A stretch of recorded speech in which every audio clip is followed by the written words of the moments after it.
Hello students, welcome to Kartar education centre.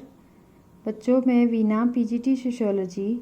आज हम discuss करेंगे संघवाद की विशेषताओं के बारे में।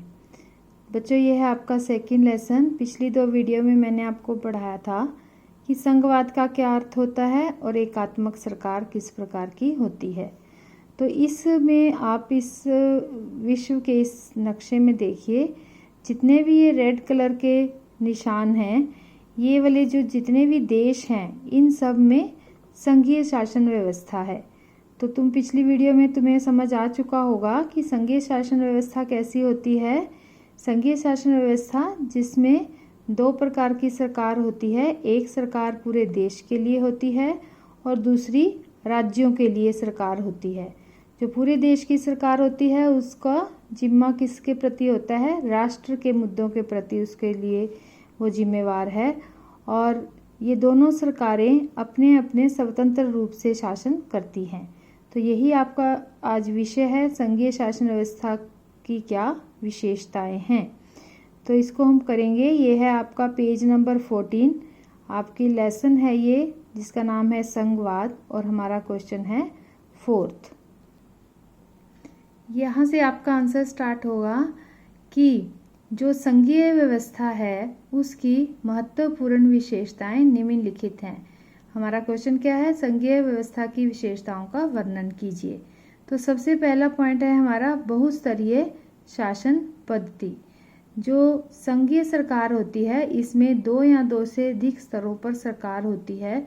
जैसा कि हमने पढ़ा है, केंद्र सरकार, राज्य सरकार और एक और है स्थानीय सरकार। उसके बाद है कि दूसरा पॉइंट है, हेडिंग बनाएंगे अपना अपना अधिकार क्षेत्र। जो संघीय व्यवस्था होती है उसमें अलग अलग स्तर की सरकारें होती हैं, लेकिन वो एक ही नागरिक समूह के ऊपर शासन करती है। लेकिन जब कानून बनाना हो या टैक्स की बात होती है या प्रशासन से संबंधित अधिकार क्षेत्र हैं, तो दोनों के, केंद्र और राज्य के, अपने अपने अधिकार क्षेत्र हैं। तीसरा पॉइंट है संविधान में स्पष्टता। तो विभिन्न स्तरों की जो सरकारें होती हैं उसके बारे में संविधान में स्पष्ट रूप से वर्णन किया गया होता है। संविधान जो है वो सरकार के हर स्तर के बारे में गारंटी और सुरक्षा के बारे में बताता है। नेक्स्ट हेडिंग है संविधान संशोधन, यानी कि संशोधन का अर्थ है जब हम संविधान में कोई परिवर्तन करते हैं तो संविधान के अंदर के जो मौलिक प्रावधान हैं या संविधान का जो उसका असली जो उसके अंदर प्रावधान दिए गए हैं उसमें अगर कोई भी चेंज करना चाहते हैं तो एक सरकार, केंद्र या राज्य अकेली जो है इसको बदल नहीं सकती। तो इसके लिए दोनों स्तर की सरकारों की सहमति होना आवश्यक है। नेक्स्ट है न्यायपालिका, यानी कि अदालतें। जो अदालतें हैं वो संविधान और अलग अलग प्रकार की जो सरकार है, केंद्र और राज्य सरकारें जो हैं, उनके अधिकारों की व्याख्या कर सकती है। यानी कि अगर इनको किसी अधिकार के बारे में किसी प्रकार की कंफ्यूजन है, उन्हें पता नहीं चल रहा है, तो उसके बारे में कौन बताएगा? न्यायपालिका, यानी कि अदालतें।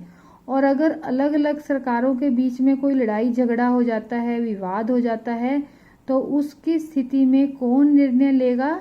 सर्वोच्च न्यायालय, यानी कि सुप्रीम कोर्ट। नेक्स्ट हेडिंग है हमारी कि राजस्व के अलग अलग स्रोत। तो जो अलग अलग स्तर की सरकारें होती हैं उनको वित्तीय, मतलब कि पैसे से संबंधित स्वतंत्रता, कहाँ से उन्हें वही वित्तीय वो मिलेगी, सहायता मिलेगी, उस सब के लिए उनके अलग अलग राजस्व स्रोत होते हैं। 7th पॉइंट है दोहरे उद्देश्य।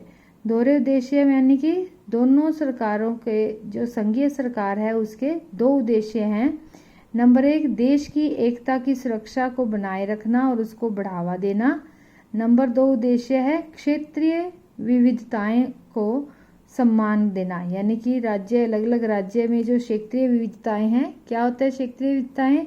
उनके अलग अलग रीति रिवाज, संस्कृति, भाषा, उनका पहनावा, तो ये सब अलग अलग होते हैं अलग अलग राज्यों में, तो उसको पूरा सम्मान देना।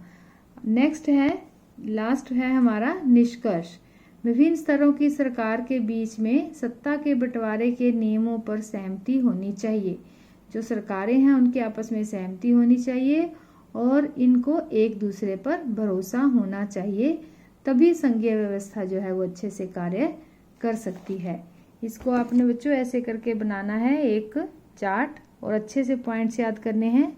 संघवाद की विशेषता, सबसे पहली है बहुस्तरीय शासन प्रणाली। इसमें केंद्र सरकार होती है, राज्य सरकार, और हमारे पास स्थानीय सरकार भी है जैसे पंचायतें। दूसरा पॉइंट है इसमें अपना अपना अधिकार क्षेत्र होता है। तीसरा इसका पॉइंट है कि संविधान जो है वही स्पष्ट करता है इन दोनों के अधिकारों के बारे में। संविधान में अगर संशोधन करना है तो दोनों सरकारें मिलकर करती हैं।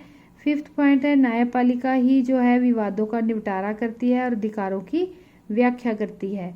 सिक्स्थ में राज्यसभा के लिए इनके अपने अपने स्रोत होते हैं। सेवंथ है दोहरे उद्देश्य, देश की एकता और सुरक्षा का ध्यान देना, क्षेत्रीय विविधता का सम्मान करना, और एंड में आप लिखोगे निष्कर्ष।